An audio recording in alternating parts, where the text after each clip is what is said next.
wrapped episode number 2 for the Real Estate Jam session. Today's episode was on residential real estate from some of the hottest markets around the country. So our panelist was top agents in these markets. So much information, a lot of stuff I didn't even know, and I thought I knew everything, according to my sisters.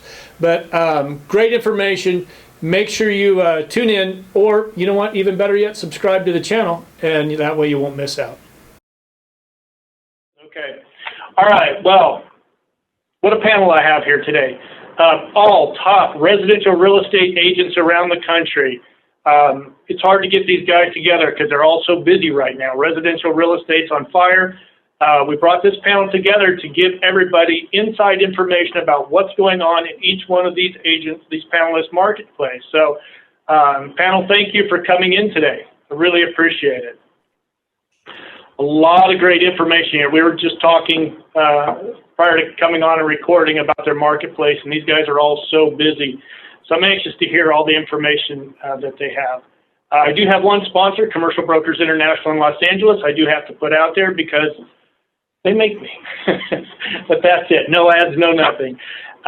Okay, so what we'll do is just 5 to 10 seconds, introduce yourself, and then give us the updates on your marketplace, you know, your city, what's going on, current sales, leasing numbers, historical data, trends looking forward. So just give us that data in each one of your cities, and then we'll open it up to questions. And then at the end of this video, we're going to have all your contact information at the bottom, and then people will be able to reach out to you directly. So, all right, let's go ahead and jump right in. Let me do this real quick. Well, Richard, go ahead. Why don't you just go ahead? Okay, thank you. Richard Wood from Admirals Cove Realty in Jupiter, Florida. Our market may be similar to other people's market. We have a huge lack of inventory here, and it's been very, very difficult the last 6 months. Going over some statistics, I'm going to go over December numbers briefly because that's the last full year. I have some January, which I can jump into, but for instance, December numbers in Jupiter for the year, average sale price up 99.5%. 692,000 was the average in December of 19, December of 20, 1,382,000. So of course, all the houses didn't go up, didn't double, but the reason we're seeing these big jumps in prices is because we've had a lot of redevelopment here, and a lot of older homes are getting torn down. People are buying properties for $2.5–3 million, tearing down and putting up a $7 million house. So we're seeing a lot of redevelopment in this neighborhood because most of the property that's been built here was in the 80s, late 70s, 80s, and early 90s, and we're going through a heavy remodel phase in this area. Huge lack of inventory. December of 2019, just for single family homes. And we're a community of about 70,000 people. It's a little smaller, but it's a very high end community. And as I mentioned in the beginning, a lot of people, it's second homes for a lot of people here. A lot of people moving to Florida, and they move to this area for tax purposes because we live here for over 6 months out of the year, no federal income tax. So a lot of people are moving here for that purpose. Inventory December 2019, 315 homes on the market. December of 20, 175 homes. As of now, there's only 135 homes on the market. So way down on inventory. What's your average days on market, Richard? Maybe I didn't hear that. Yeah, average days on market. We have December, it was about 40 days on market as of median time to contract. And like most of your markets, probably, of course, anything that comes on that's a decent property that's priced well will sell in the first couple of days. There's some unrealistic sellers like in other markets, and those things sit around until they decide to get closer to where the price is. So very fast moving, very frustrating for buyers, and a great time for sellers here if anybody needs to sell. But we've also seen not a lot of activity because people that live in the area have tended to stay put and not move laterally because of COVID. So we're seeing people stay put. A lot of the market activity in this area is people who need to sell. Either somebody passed away, somebody just totally moved out of the area, and we're getting the big influx of people.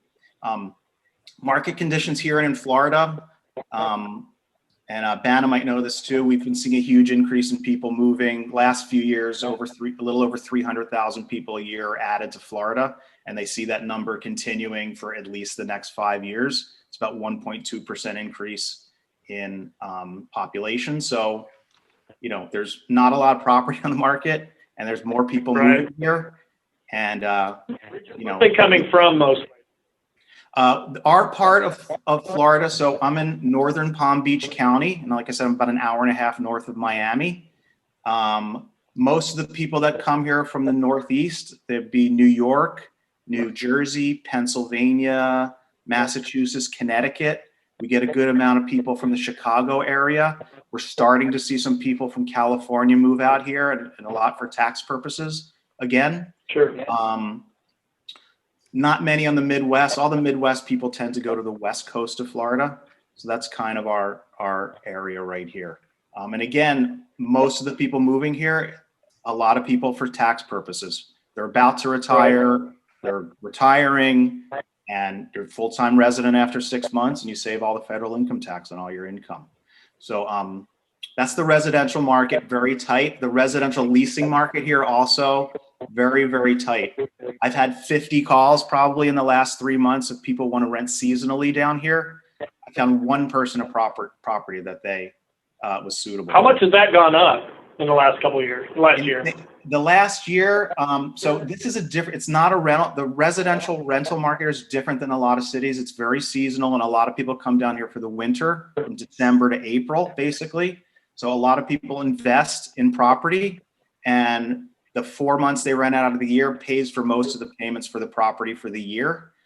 We've seen this year, because of COVID and so many people moving here, properties are getting 25 to 30% more than they were getting last year, just because of this year being so unique and everybody wanting to get out of the cities and go to Florida because you can be outside, you know, all year round down here.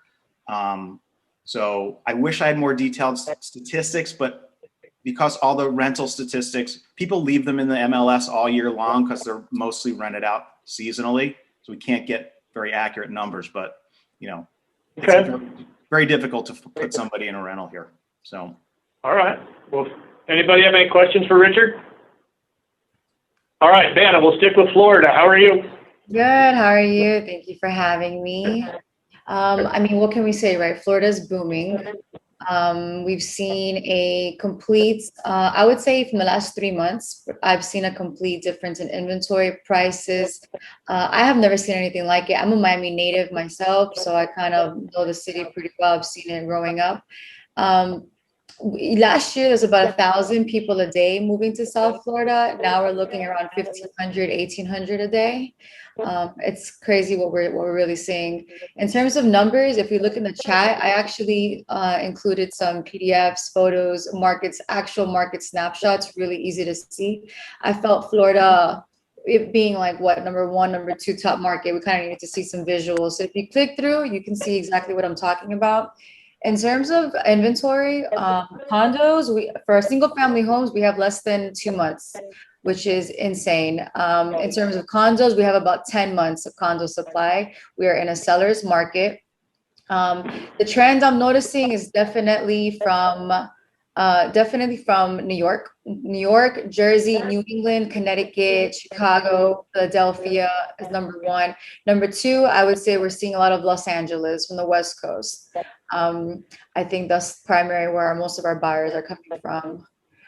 Price points. So in all of South Florida, I have like the Real Deal just came out with this amazing stat book right in time for this jam session.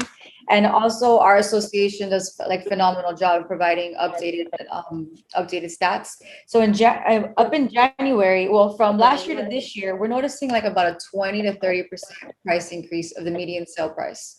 It really depends on the area. You know, Coral Gables, which is primarily families, I would say that's where most people from New York are buying from if they want a single family home with a pool. Price points last year were 1 million, and now we're looking at 1.5.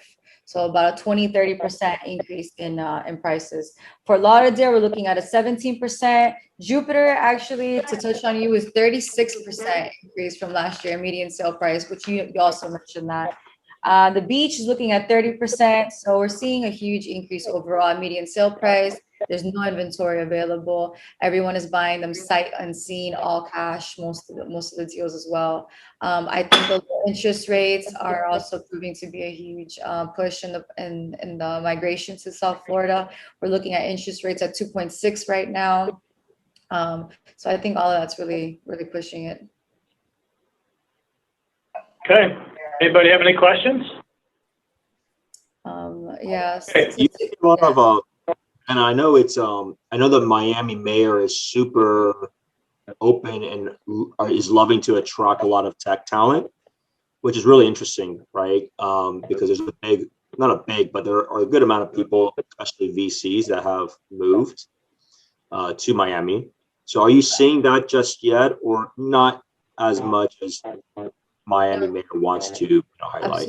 Absolutely. I actually just saw him. I saw Suarez like last week at a show. He's very out. He's always out. He's always out experiencing Miami in the shows, and Miami's fully open. I think that's something to talk about as well, is how Florida is so open, from restaurants to limited use of masks to, I don't know if you've seen online, but spring break here is insane. So I think all of that's pushing it, and I think he's done a great job in bringing over all the tech guys.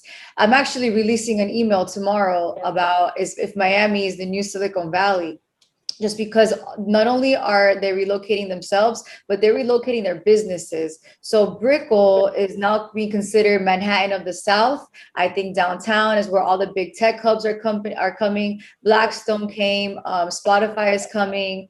What else? There's a couple of VCs that from Silicon Valley that came out and just bought 20, 30, $40 million properties on Venetian Islands. We're seeing prices we've never, ever seen in the city. I had listings myself that were sitting for 2 years just because there's so much inventory. And in a matter of 60 days, from 25 listings to 12, all cash, sight unseen. It's really crazy what we're experiencing. So to answer your question, we're seeing a huge migration in not only tech entrepreneurs, but their companies as well. Okay. I've got Any more questions?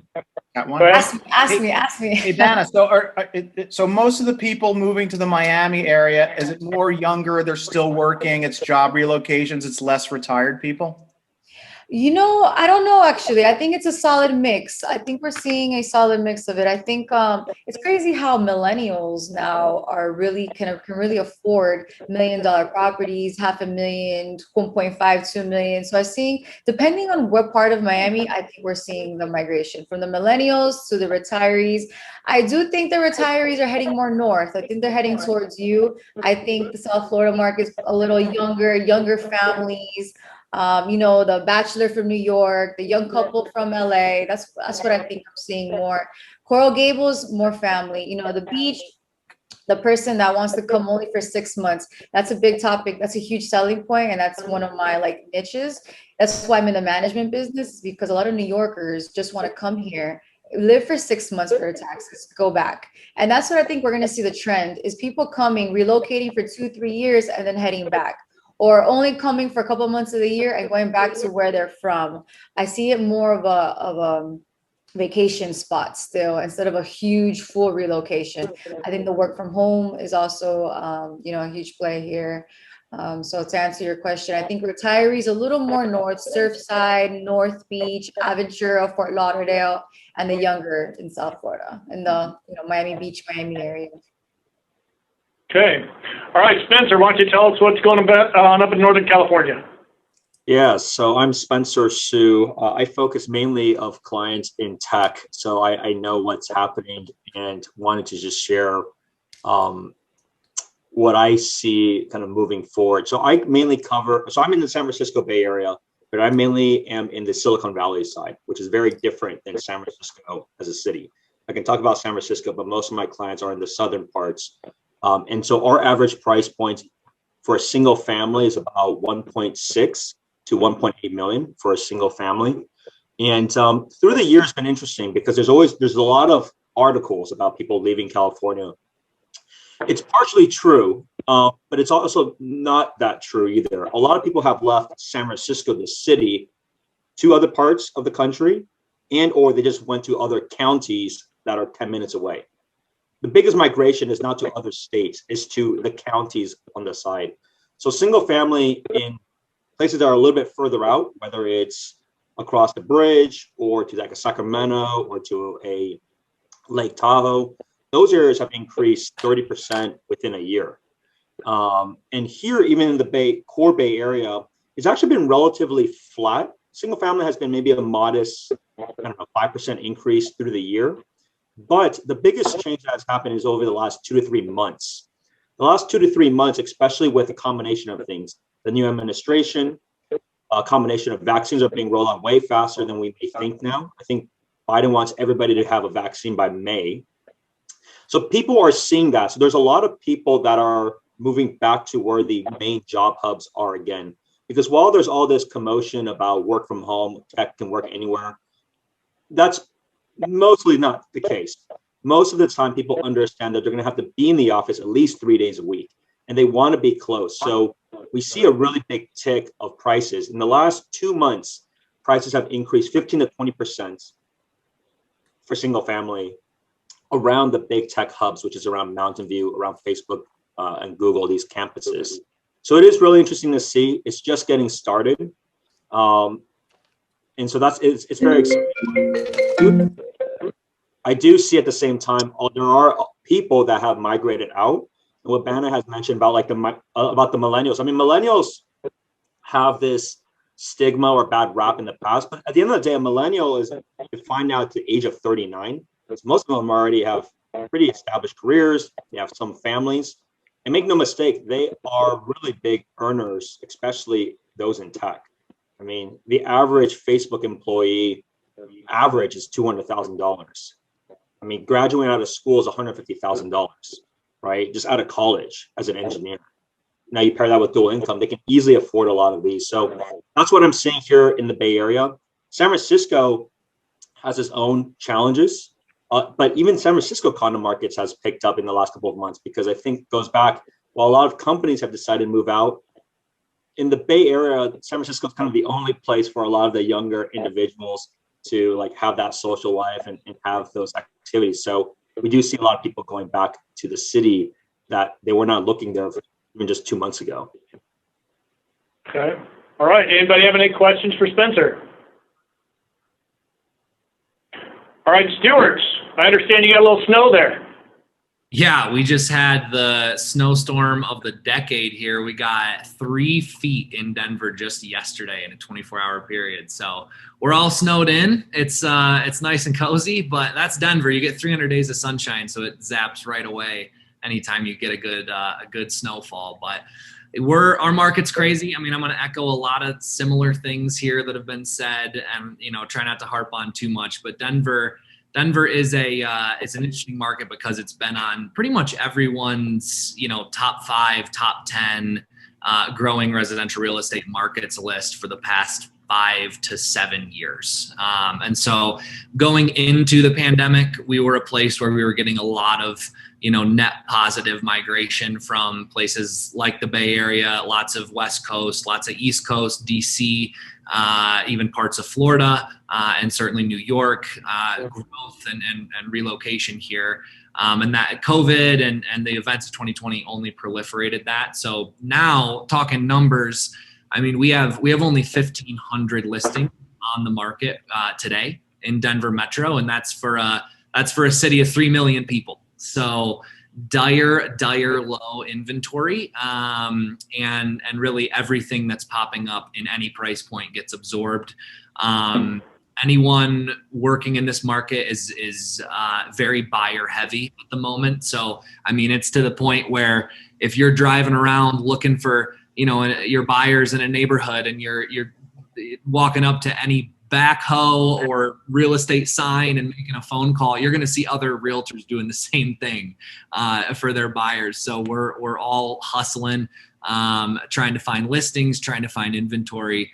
And for now, we aren't really much of a leasing market. The leasing, residential real estate's really, agents really don't touch leases in Denver. But what we do have is a lot of new apartment buildings going up. And so, institutional developers from all over the country are trying to lock in land and build luxury apartment buildings. So at the same time, while we have price growth that's going crazy and about an average price point in Denver of 630,000, you have a rent growth the rental market's declining in prices. So because there is a healthy amount of inventory and frankly a lot of new inventory coming online. So that's been a super interesting trend for Denver. And then I guess the last thing I'll mention is, we have the benefit of being right sandwiched against the Rocky Mountains. And so, we call it the Front Range. Denver's on the Front Range in the Plains area. And then we have our foothill communities that are all those first little towns as you enter the Rockies and go towards the resorts like Vail, Aspen, etc. Those markets have all really blown up from, in the last 12 months. I mean, it's, list days on market up there easily over 90, closer to 180 days oftentimes in Golden, Genesee, Evergreen, some of these outlying foothill communities of Denver. Now you're talking less than 7 days for pretty much anything up there, multiple price escalations and, substantial bidding wars. So we're feeling it out here. Send listings our way, please. A good problem to have, I guess, that you're doing buyers. Stan, tell us a little bit about New York City. What do we got going there? Yeah, hi, everybody. Nice with you from Manhattan. I think, New York is the first one in, first one out on so many things. When Lehman collapsed, we were the first ones to pause. And unfortunately, COVID really affected New York City right out of the gate. And we shut down very quickly. And New York real estate does what it does, which is pauses. New Yorkers are not very enticed by seeing market values go down 25 and 30% and selling. They hold. Manhattanites like to hold their real estate until real estate comes back. Last year's a perfect example of that. We saw a 30% decrease in transactions and an average of only a 5% decrease in average pricing. But the main focus of my work in Manhattan is in the luxury sector. That's for us over the $4 billion mark. And what we saw was a complete freeze up of the market. It was actually part two part freeze. The first was an increase in our mansion taxes, which had happened in July of 19.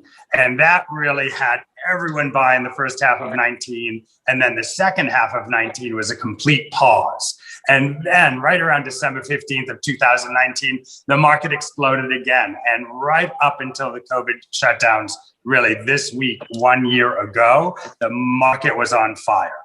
The market then completely stopped. It stopped all the way through the holidays. And now just since the beginning of the year, we have done more deals over $4 million than we did since 2015. In fact, last week, we did $419 million worth of transactions just last week in the over $4 million category, which is the highest since 2013. So New York City is always that kind of a market. We're a market where either everyone's buying or everyone's paused. And right now, the opportunity is to buy in New York because these numbers will hit the first quarter reports. We're the only city, I think, on the screen today, and one of the only cities in the United States not to have an MLS. So we don't have easily accessible market data. Everything is from us pulling contract information. So what I can tell anyone who's watching now, all these great colleagues, I look forward to working with everyone who's on today's Zoom, is if you're gonna buy in Manhattan, you want to try to get that done over these next, let's call it 6 to 12 weeks until midsummer. That's when sellers who were holding their property back in the market, afraid of what they might get, are into the market. Guarantee you, the New York Times, the New York Post, and the Daily News, and the Wall Street Journal around April 1st are going to be New York City real estate booming, and that will send everybody in. Dan, are you getting people? I read an article last week that people are moving back to the city, like they moved to Florida or Texas or someplace else, and they're now coming back to the city. Is that correct? You know, it's great. I have the fortune of being the sales director, director with my.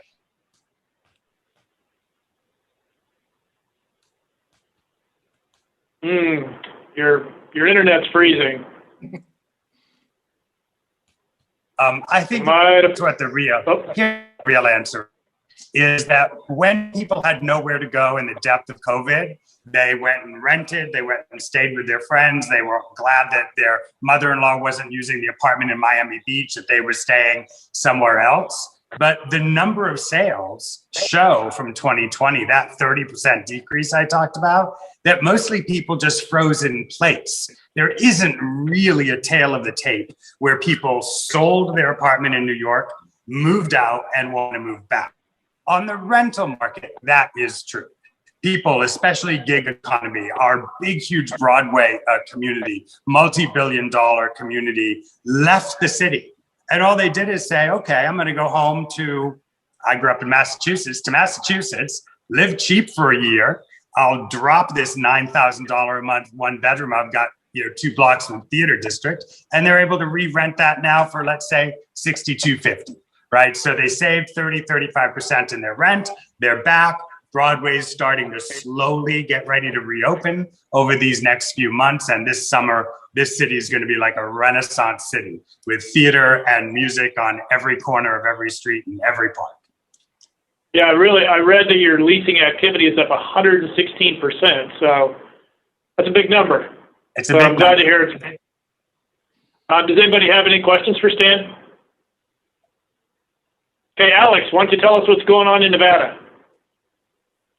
All right, so I'm right in the middle of Las Vegas, Nevada, and one thing about Las Vegas, our homes project a lot of value here. Our average sales price is $425,000, so that can get you a 3 or 4 bedroom single family home with a pool, and that's one of the big reasons that Las Vegas is so popular. We're booming. As a listing agent, every home we list, we're getting between 15 and 25 offers on these homes in the first 48 hours, which is great. But our surrounding states, especially California, they can sell their home there, very similar home, for $1 million, buy the same home here for $400 to $500 and put $500,000 in the bank. So we've been seeing a lot of that. It's not just California. I've had several clients move from the East Coast, from Manhattan, recently, and they wanted to escape the city, and we have great weather here. Another thing that's really exciting is we just landed a huge athletic team, the Raiders. Everyone probably knows that, but that's bringing a lot of excitement to the city. We're reopening. Today was our first day of basically a 50% occupancy on all the venues and concerts and things like that, so that's nice. Multifamily is huge. We've got some of the biggest developers in the nation building gigantic apartment complexes, high end, very modern styling. There's just not enough homes to purchase. We still have a lot of land to build, but the builders are 12 months to 24 months out, depending on the size of the home. Construction materials are all on back order. There's waiting lists for everything, so that's wild. Even with all that, our home prices, they've gone up about 25% year over year, which is big for Las Vegas. And what's really cool is the uber high end. I mean, in Vegas, over 5 million just wasn't heard of a few years ago. In 2020, we had about triple of the amount of homes closed, over $5 million, that have ever sold in Las Vegas. and that comes with the territory of athletics, executives moving here. And we're 3.5 hours away from Southern California, so that's become a big hub. We're like a suburb of Los Angeles now. What else was I going to share? Oh, we're finally diversifying here in Las Vegas. It used to be heavily entertainment based, the hotels and casinos, but some of the biggest companies in the world are building hubs here. Google and Amazon are the two recent ones that are currently under construction, so that's great. And we're number 9 in the entire nation as far as relocation. There's a few other cities in front of us, like North Carolina, that people are moving to, but Vegas is number 9 on that map. We think that through the rest of this year, we're going to see those same trends of prices going up, bidding wars. There's cash buyers, and people are waiving appraisals that are using financing. So that's contributing to the fast bump in prices. And we do have a foreclosure moratorium. I'm not sure if it's nationwide, but it's supposed to end in Las Vegas June 30th. And we do expect our inventory to significantly increase when that ends. And we'll see what happens. But it should be a good rest of the year for Las Vegas. Are you seeing the people that are coming in buying in Las Vegas, are you seeing a lot of owner occupied, or are you getting people from like Southern California that are coming in and buying a second home and keeping that? And maybe they're changing their residence, going to go for, was it 6 months and a day and then back to California? Are you seeing a lot of that? Yeah, good question, Joseph. We've always had that 6 months and a day for Las Vegas and Nevada. But we are seeing people cashing out on their homes and making Las Vegas their permanent residence. And I would say that's about 80% of the purchases are primary residences, not vacation, not second home. So a lot of solid, great families moving here to Las Vegas from other parts of the country. Some incredible numbers up there. Rod, why don't you tell us a little bit about Beverly Hills and what you got going on over there? I know you're busy. Yeah, man, things are really cool here. Market's still very hot. I'm here in the Los Angeles market, offices in Beverly Hills, but we service primarily in the west side, like I shared before in my opening introduction. A lot of the clients that I've worked with are on the sports and entertainment side, and so there's been a lot of demand. Going into the beginning of this year, where we're now a lot of clients who didn't come to Los Angeles towards the summer because of COVID, we saw things slow down in the second quarter here in Los Angeles, but then in the summer months, things really picked up. So year over year, sales are up 31.6%, which is strong. We're seeing multiple offers. The issue that we have is we only got 1.5 months worth of inventory. So what that's created is that here in the LA market is, you can find very good quality homes to pick from, but on the new construction side, those homes are really moving quickly, less than 30 days on the market. Selling still at 99 to 100% of asking on those properties that are redeveloped. So there's a lot of demand there, and I see that continually being the case as we move forward through this year, well into the next couple of years here in the LA market. The other thing too is that coastal is really performing really well. Malibu, I think, that the community of Malibu has really benefited from the pandemic, because a lot of people are moving out of the city into the valley and the Malibu coastal areas, where we've seen prices jump as high as 30% in that area. Brentwood's performing really well. I have a listing in Brentwood that we actually got an offer of $50,000 over asking. We were priced at $2,050,000, and the buyer came in $50,000 over asking, and we had multiple offers in that situation on that particular listing. So demand is still strong. It's still a seller's market. On the rental side, we function more on a short rental space. Don't do a lot of additional things. However, average, rent price in Los Angeles is right at about $3,500. That's up almost 10% compared to last year this time. On the short-term rental space, demand is really strong.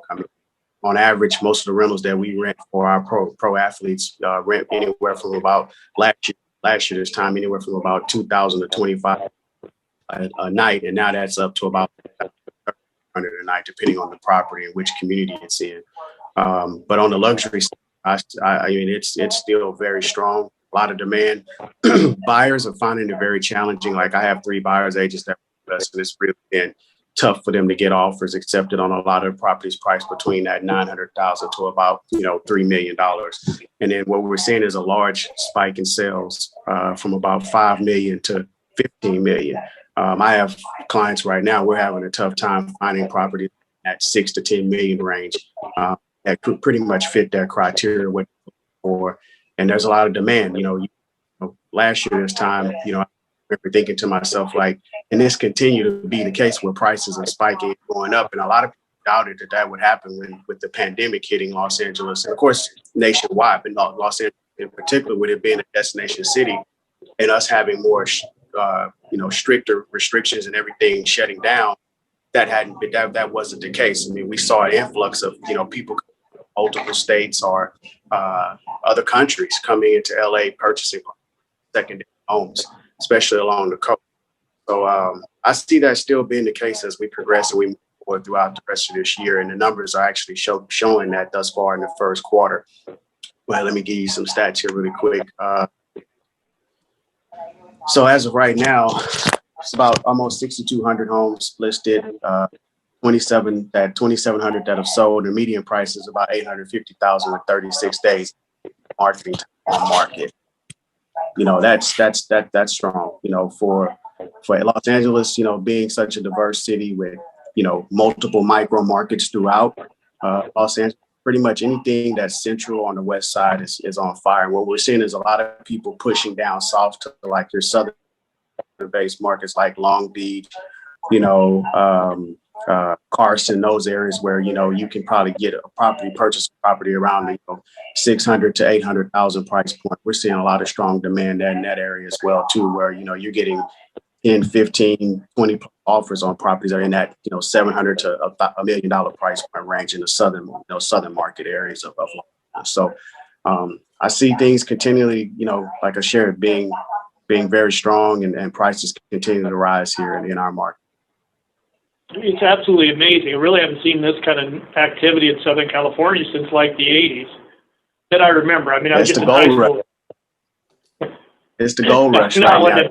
He is. Yeah, it's incredible. And it's just, I thought it was people from moving in from other states. I mean, you're seeing that, of course, but people from Northern California that were in San Francisco want to be with land and, Silicon Beach right here. They're moving from Silicon Valley. It's been something. But Elizabeth, just an athlete. Tell us a little bit. Hold on. What's that? What was that, Rod?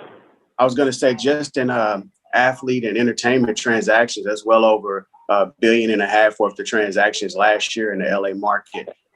Celebrities, entertainers are buying properties and selling properties, and we're seeing crazy numbers. We're seeing $50 million properties selling. And in a period of time where a lot of people thought that wasn't going to be the case, but celebrities and entertainers are still flocking to Los Angeles and seeking it out as, either secondary place with properties and, kind of just hunker down during this period of time because things are slow in the entertainment industry. Production companies have shut down. There's nothing really happening in the movie space. So a lot of people park either here in LA or Miami. So that sector is doing. Okay. All right. Thank you, Rod. Elizabeth, tell us a little bit about Austin. Mm-hmm. Good old Austin, Texas. Wow. I'm Elizabeth Riley. I'm in Austin, Texas. I have the Lux Property Group brokered by eXp Realty. I have been in business almost 16 years, 2 different markets. And, when I was in the Atlanta market, we were dealing with short sales and foreclosures, and we worked super hard. In Austin, it's a completely different experience, and we are working probably harder than we've ever worked before. So 2020, I did 77 transactions by myself and thought that was amazing for a pandemic. And then in January of this year, I had 23 under contract in that 1 month alone. So what we're seeing is unheard of right now, year over year. I'm taking the February numbers from last month to last year, and we're up 36.2% year over year in Austin and the surrounding areas. So there's 3 counties that really kind of make up the areas. But what's happening is as soon as the big giants like Tesla announced that they were coming our direction, and we have Amazon, Google is there, Apple is building, a huge campus. Indeed, all these big tech giants are coming our way, and our market exploded. So January 1st of 2021, where everybody was kind of coming off a crazy year, thinking we were going to breathe a little bit, we had one property going. It was $370,000. It went into a multiple offer situation and had 96 offers come in. So we're seeing crazy numbers like that: 78 offers, 50 offers, 32 offers that are coming in, especially under the 500,000 price point. Used to be where $1 million and above, we would be a little slower. We would, wait a little bit longer on the market. But even those are going into, I think my stats are showing anywhere from 5 to 10 offers, and they're 10 to 20% above in the $1 million range. $1.5 million to $2 million, about 5 offers, about 10% over. And, I had a client recently that it was a 1.4 house. We put in 260 over and we still lost it. So people are coming in, throwing crazy numbers in our market. And typically we trade a lot off market. And that's where we've really relied for a while. And that's where a lot of our success has been, being able to have those conversations and networking. But even those are coming into play now, and there's huge multiple offers as soon as anybody has any idea that there's a market that's even close to coming on market. So Texas is a non-disclosure state, and so that's why a lot of people want to trade off market at this point, because they don't have to disclose the sales price, and then the taxes don't adjust and things like that. So we're seeing a lot of the execs and people that are coming in from other states that are willing to pay so much more and willing to waive, appraisals and financing periods and inspection periods. They're waiving everything and taking all the risk, before most of them even see the house. So for us, it's been interesting. For February, we had 1,400 listings. That's it. Our average days on market right now is 5 days. Things are flying off the market. We have half a month of inventory, 2 weeks worth of inventory in our market. So I think we've all talked about such an inventory shortage right now. I'm not even letting people know about my listings in there until they are absolutely ready to go, because it's going to be a feeding frenzy no matter where it is. So builders, that's another thing. We've been pushing a lot of our buyers to builders, because I've been telling them, I know you're qualified. I know you're solid. I know you're with Google, and you have a lot of cash even to cover over the appraisal difference, but I can't promise you we're going to find you a house, and that's a really hard conversation to have with buyers. And I'm primarily a listing agent, but I'm super buyer heavy right now, as I think everybody else is. And it's just a hard conversation saying, I know you're qualified. So a lot of mine are going through the whole approval process. We just have to find the house so that they can compete with the cash offers. But with the builders, we've been pushing a lot of them to builds. I have about 10 new builds, but that's not even a given anymore. So the builders are seeing waiting lists upon waiting lists, where they'll have 50 or 100 people on a waiting list. And now some of the builders are doing highest and best on lots. The house hasn't even been picked. The finishings and the design center hasn't even been, talked about, and they're going into highest and best multiple offer situations on lots. And then some of the builders are making people waive whatever the value is going to be, 8 to 10 months down the road when the house is finished. And for me, that makes me very nervous, because yes, I know what's going on now. We can look historically, but we have no idea what's going to happen, especially in our market 8 to 10 months. So it's put everybody in a very high stress, high anxiety for these buyers. A lot of them our rental market's not moving as quickly as I think everybody expected it to, because they're just staying put. People are like, well, if we can't buy, we're just staying put.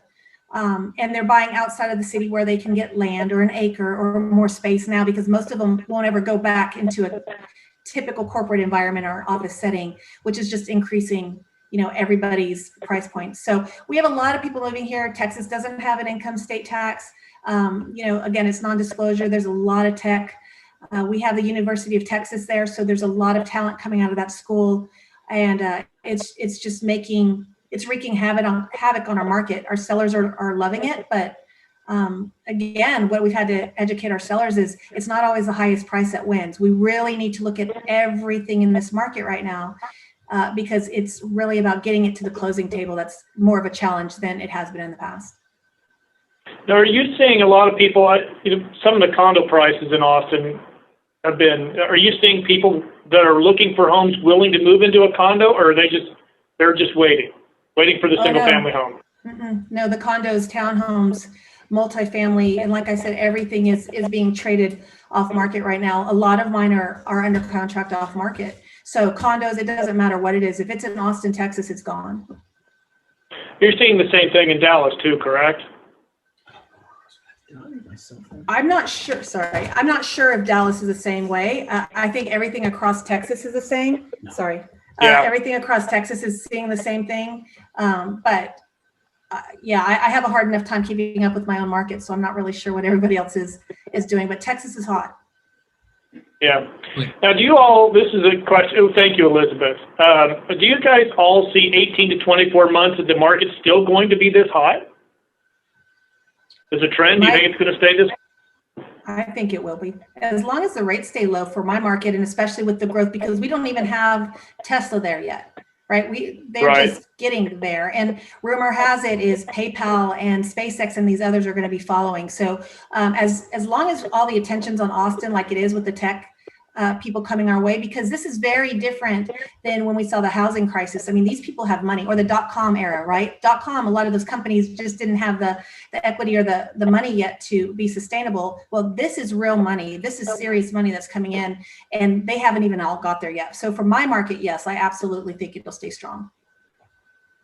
Elizabeth, do you guys deal with the clear cooperation and all these off-market, issues? Are your boards sensitive to clear cooperation, or are they kind of turning a blind eye? Yes, we're sensitive to it in a way. Yes, we try to focus on clear cooperation so everybody's on the same playing field, but the reality is not everybody plays the same. So, some of the off-market networks that we're a part of, they're not a member of NAR. They don't have to follow those rules. And so if others are going to take advantage of that opportunity, well, those of us that can will as well for our clients. But they are focused on the fact that, okay, the 24-hour rule is in effect. They're not really... They're more like slapping hands at this point, because I don't really know how you police that all that well. So there's a lot of education about it. I just don't think there's a whole lot that can be done about it right now. Yeah, the agents police it in our market. So we're out here, Liv Sotheby's, we're the #1 luxury firm in Denver, and we have more complaints than any other brokerage in the area by a long shot, just because agents, think that we have all the buyers and all the sellers and represent all the backdoor deals, when in fact, we're actually some of the most careful about it when they actually look at the firm and how it responds to clear cooperation. So I had a chat with someone from Austin not too long ago, probably a month ago, she was mentioning the same thing to me. And I was thinking, if we were operating our business that way, I could lose my license, which is the crazy part about market to market, how different, politically, just the clear cooperation rule has been, treated. Yeah, the luxury agents in our market, like I said, we have access to some other networking opportunities, and most of our luxury is always traded off market. So we've always been operating that way, but it's definitely, we're seeing those that are playing by the rules and those that aren't. And in this market, it's almost like anything goes. But I see both sides of it. Yeah. I tell you, I've learned a lot today. Stan, I had no idea you guys didn't have an MLS in New York. That floored me. This is New York City, but I'll tell you, when I hear about the kind of cooperation that doesn't go on in other markets, and I do a lot of traveling and spend a lot of time at other Sotheby's offices all over the country. And despite the fact that we don't have the MLS, Manhattan is a very, very transparent, very much a market of cooperation. And if anything, these moments where markets pause just bring more relevance to really qualified, very experienced brokers, also increase the number of buyer agency sides. So we were starting to see a real drop in buyer agency as buyers went directly to the sales broker. That has dropped, and it's a much more equilibrium there. So it's New York. It's a gold rush here too. It's just that the gold rush in New York never stops because people come here from all over the world all the time. So as many people as might leave New York City in any 6-month period, we've got 5 more people right behind every single one of them, looking for a home, looking for a job, looking to live here. So I'm very proud to be a New Yorker and very happy for all of us to be on a call like this, because about 11 months ago, I think we were all checking under our couch to see where the quarters were, just in case things went wrong, and I was buying solar chargers for my phone to make sure I would still have electricity. So isn't this nice to be at the end of this, nearing the end of it, and to be with a group of really great brokers and hear such positivity, challenges, but such positivity. Yeah. Well, I'm glad New York is coming back. I know it's been a tough road. And I'm thankful to all of you. I mean, hearing your guys' numbers, it's absolutely insane. I appreciate you guys taking the time to do this. Thank you for giving us all this data. I think it's very important because we read all these different real estate publications. You get all this different information, so it's great to hear it right from people who are actually in the field every day. So thank you. Now we'll be wrapping this up at the end. So if anybody has any other questions for anybody else, we can go ahead now. Okay. All right. So if to our viewers, you see these agents, I'm going to have all their contact information at the bottom of the video. Make sure you reach out to them. They know what they're doing. Obviously, you've listened for the last hour talking about the markets. They know their stuff. So these are the people you want to be talking to in these markets. If you haven't done so, make sure you go down and subscribe to our YouTube channel, and make sure you like this video. So, all right. Thank you very much.